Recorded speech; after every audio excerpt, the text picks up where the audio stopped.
Et si un péché précis était en train de bloquer votre subsistance, le plus troublant, c'est que la majorité des gens commettent ces péchés chaque jour sans en ressentir immédiatement les conséquences. Et le huitième est celui que presque personne ne soupçonne. Assalamu alaykum wa rahmatullahi wa barakatuh. Chers frères et sœurs, bienvenue sur Chemin vers Allah. Avant de commencer, n'oubliez pas d'appuyer sur le bouton « J'aime ». Votre soutien nous encourage à vous proposer encore plus de contenu de qualité. Croyez-moi, vous ne voulez pas manquer ce que nous vous réservons. Si vous n'êtes pas encore abonné, c'est le moment. Activez la cloche de notification pour être parmi les premiers informés de la sortie de nouvelles vidéos riches en enseignements sur la foi islamique. Partagez avec vos proches. Et laissez un commentaire ci-dessous pour me faire part de vos impressions. Vos commentaires comptent beaucoup pour nous. Merci d'être là. Et croyez-moi, vous ne voudrez pas manquer la suite. Aujourd'hui, nous allons parler d'un sujet sérieux. Un sujet qui peut littéralement transformer votre vie financière et spirituelle. Restez jusqu'à la fin, car ce que vous allez entendre pourrait vous éviter des années de difficultés invisibles. Écrivez en commentaire dès maintenant. Ya Allah, accorde-moi une subsistance bénie. Car seuls ceux qui prennent ce rappel au sérieux verront un changement réel. Et maintenant, entrons dans le vif du sujet. Frères et sœurs, comprenez bien ceci. La pauvreté n'est pas toujours un manque d'argent. Parfois, c'est un manque de baraka. Allah dit dans le noble Coran, « Et quiconque craint Allah, il lui donnera une issue favorable et lui accordera sa subsistance d'où il ne s'y attend pas. » Sourate At-Talaq, 65 contre 2 à 3. Regardez bien ce verset. Allah ne dit pas seulement qu'il donnera une issue, il dit qu'il donnera une subsistance d'où vous ne vous y attendez pas. Mais posez-vous cette question troublante. Et si certains péchés annulaient cette promesse? Le prophète Mohammed, paix et bénédiction sur lui, nous a enseigné que l'homme peut être privé de subsistance à cause d'un péché qu'il commet.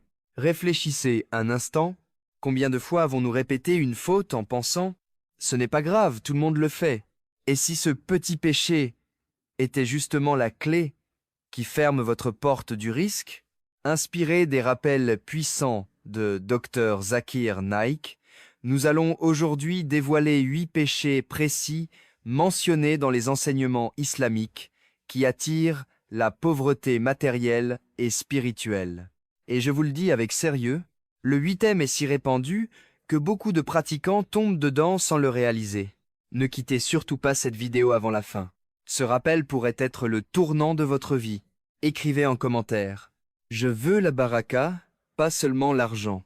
Car seuls ceux qui cherchent la baraka verront leur situation changer. Inch'Allah. Et maintenant, entrons dans le premier péché. Et si la première cause de vos difficultés financières se trouvait dans votre relation avec la prière, Allah dit dans le Coran, « Malheur donc à ceux qui prient tout en négligeant leur prière. » Sourate Al-Ma'un 107 contre 4 à 5. Remarquez bien, Allah ne parle pas de ceux qui ne prient pas seulement. Il parle aussi de ceux qui prient, mais négligent. Retarder la prière, la faire rapidement, la faire sans concentration. Rater le fajr volontairement. Un homme racontait qu'il se plaignait constamment de dettes. Malgré un bon salaire, il n'arrivait jamais à économiser. Un savant lui posa une seule question. « Comment est ta prière du fajr ?» Il avoua qu'il la manquait presque tous les jours. Après avoir pris la décision ferme de protéger ses 5 prières à l'heure, il témoigne qu'en quelques mois, ses dettes ont commencé à diminuer et des opportunités inattendues se sont présentées. Coïncidence? Ou baraka retrouvée? Le prophète Mohammed, paix et bénédiction sur lui, a dit que la prière est la première chose sur laquelle nous serons interrogés. Si elle est correcte, le reste suivra. Si la base est fragile, comment espérer que la bénédiction descende? Peut être que votre risque est écrit, mais votre négligence le retarde. Ne laissez pas ce rappel être ignoré. Écrivez maintenant en commentaire « Je protège mes 5 prières à partir d'aujourd'hui ». car seuls ceux qui agissent verront la différence. Et restez attentifs, car le prochain péché est encore plus répandu. Et si vos difficultés financières étaient liées à une dispute familiale, cela peut sembler surprenant. Pourtant, l'islam relie directement la subsistance aux liens de parenté. Le prophète Mohammed, paix et bénédiction sur lui, a dit « Celui qui veut que sa subsistance soit élargie et que sa vie soit prolongée, qu'il maintienne les liens de parenté. » Regardez la promesse. Élargissement du risque. Longévité. Baraka. Mais que se passe-t-il lorsque nous coupons ces liens? Ignorer un parent. Ne plus parler à un frère. Laisser l'orgueil briser une relation. Garder rancune pendant des années. Un homme racontait qu'il avait cessé de parler à son oncle à cause d'un conflit d'héritage. Pendant des années, son commerce stagnait. Rien ne progressait. Un jour, lors d'un rappel, il entendit ce hadith. Il décida d'aller demander pardon. Quelques mois plus tard, son activité connut une expansion inattendue. Était-ce magique? Non, c'était la baraka. Allah aime ceux qui réparent. Allah ouvre des portes à ceux qui s'humiliaient. Réfléchissez, y a-t-il quelqu'un que vous évitez? Un message que vous devriez envoyer? Un appel que vous repoussez? Peut être que votre risque attend ce geste. Ne laissez pas Shaitan vous convaincre que votre fierté vaut plus que votre subsistance. Écrivez en commentaire « Je choisis de réparer mes liens pour Allah ». Et si possible, prenez une décision aujourd'hui. Restez jusqu'à la fin, car le prochain péché est encore plus courant et encore plus dangereux. Et si ce que vous considérez comme un petit mensonge était en train de détruire votre baraka, le mensonge semble parfois inoffensif, un détail exagéré, un produit embelli, une promesse non tenue, une excuse inventée, mais en réalité, il ronge la subsistance de l'intérieur. Allah dit « La malédiction d'Allah est sur les menteurs ». Sourate Al-Imran 3 contre 60. Et 1. Le prophète Mohammed, paix et bénédiction sur lui, a averti que la vérité mène à la droiture, et la droiture mène au paradis, tandis que le mensonge mène à la perversité. Un commerçant racontait qu'il mentait sur la qualité de ses marchandises pour vendre plus vite. Au début, ses revenus augmentaient, mais très vite, les clients cessèrent de revenir. Sa réputation fut détruite. Son commerce chuta brutalement. Il gagna à court terme, mais perdit à long terme. Car la richesse sans vérité n'a aucune baraka. La tromperie attire, peut être l'argent, mais elle attire aussi la malédiction. Posez-vous cette question sincère. Ai-je déjà menti pour gagner davantage? Ai-je caché un défaut? Ai-je trompé quelqu'un pour mon intérêt? Ce péché est subtil, il paraît petit, mais ses conséquences sont immenses. Peut être que votre stagnation actuelle est liée à une injustice passée. Le repentir ouvre des portes que le mensonge a fermées. Écrivez en commentaire. Ya Allah, purifie ma langue et mes transactions, car seuls ceux qui choisissent la vérité attireront une richesse bénie. Et restez attentifs, le prochain péché touche énormément de foyers, sans qu'ils le réalisent. Et si votre argent diminuait parce que vous avez été injuste envers quelqu'un, l'injustice ne concerne pas seulement les grands tyrans. Elle commence dans les petites choses. Ne pas payer quelqu'un correctement, retarder un salaire sans raison, prendre un droit qui ne vous appartient pas, humilier quelqu'un en position de faiblesse. Allah a dit dans le Coran, « Et ton Seigneur n'est point injuste envers les serviteurs. » Sourate Fusila 40 et 1 contre 46. Et ailleurs, Allah avertit qu'il ne guide pas les injustes. Le prophète Mohammed, paix et bénédiction sur lui, nous a mis en garde contre l'injustice, car elle sera des ténèbres au jour du jugement. Un entrepreneur témoignait qu'il payait ses employés en retard tout en vivant confortablement. Progressivement, Ces contrats ont commencé à s'annuler. Les clients disparaissaient sans explication. Un jour, un rappel sur l'injustice l'a frappé. Il a décidé de régler toutes ses dettes salariales et de demander pardon. Quelques mois plus tard, son activité a repris avec plus de stabilité qu'avant. Ce n'était pas une coïncidence. C'était la justice qui attire la baraka. Réfléchissez profondément. Avez-vous blessé quelqu'un financièrement? Retenu un droit? Profité d'une situation? Parfois, la pauvreté est la conséquence d'un droit non restitué. Ne laissez pas une injustice bloquer votre risque. Écrivez en commentaire. Je rends les droits pour Allah, car celui qui choisit la justice, Allah choisit de l'élever. Restez attentifs. Le prochain péché est encore plus répandu, et beaucoup pensent à tort qu'il protège leur richesse, alors qu'il la détruit. Et si ce que vous retenez était justement ce qui bloque votre abondance? Beaucoup pensent, quand j'aurai plus, je donnerai. Mais en islam, la logique est inversée. On donne, et Allah augmente. Allah dit dans le Coran, quiconque est préservé de son avarice, ceux-là sont les réussis.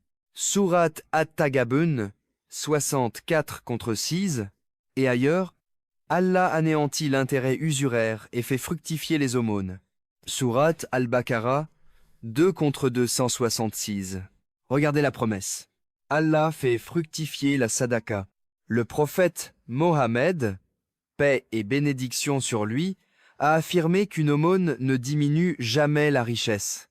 Pourtant, Shaitan murmure, « Si tu donnes, tu vas manquer ». Un homme très prudent avec son argent refusait constamment de donner la zaka complète. Il avait peur de perdre. Malgré un bon revenu, il vivait toujours dans l'anxiété financière. Après un rappel puissant, il décida de s'acquitter correctement de sa zaka et d'ajouter une sadaka régulière, même petite. Quelques mois plus tard, il constata une stabilité nouvelle. Moins d'imprévus, plus de sérénité, plus d'opportunités. Ce n'est pas seulement une question de chiffres, c'est une question de baraka. L'avarice semble protéger l'argent, mais en réalité, elle attire la privation. Posez-vous cette question sincère. Donnez-vous régulièrement pour Allah? Ou attendez-vous d'être à l'aise pour commencer? Peu. Être que votre abondance commence par un don que vous repoussez. Écrivez en commentaire. Je donne pour Allah, même si c'est peu. Car ceux qui osent donner verront Allah multiplier. Restez jusqu'à la fin, car le prochain péché est extrêmement dangereux, et Allah a déclaré la guerre à ceux qui le pratiquent. Et si l'argent que vous gagnez était en guerre contre vous? Oui, vous avez bien entendu. Allah dit dans le Coran, « Ô vous qui avez cru, craignez Allah, et renoncez aux reliquats de l'intérêt usuraire, si vous êtes croyants. Et si vous ne le faites pas, alors recevez l'annonce d'une guerre de la part d'Allah et de son messager. » Sourate Al-Baqarah 2-260, 10, 8, 279, une guerre. Réfléchissez à la gravité de cette parole. Pour quel autre péché Allah annonce-t-il explicitement une guerre? Le riba semble attirer l'argent rapidement. Crédit avec intérêt, prêts usuraires, système financier basé sur l'exploitation. À court terme, cela donne l'illusion de facilité, mais à long terme, cela détruit la baraka. Beaucoup témoignent. Je gagne bien ma vie, mais je suis toujours stressé. Je gagne beaucoup, mais les dépenses ne s'arrêtent jamais. Je n'ai aucune paix intérieure. Allah dit aussi, Allah anéantit l'intérêt usuraire et fait fructifier les aumônes. Sourate Al-Baqarah 2-266. Le mot anéanti est puissant. L'argent issu du riba peut sembler abondant, mais il est vidé de bénédictions. Le prophète Mohammed, paix et bénédiction sur lui, a sévèrement averti contre le riba, soulignant sa gravité spirituelle.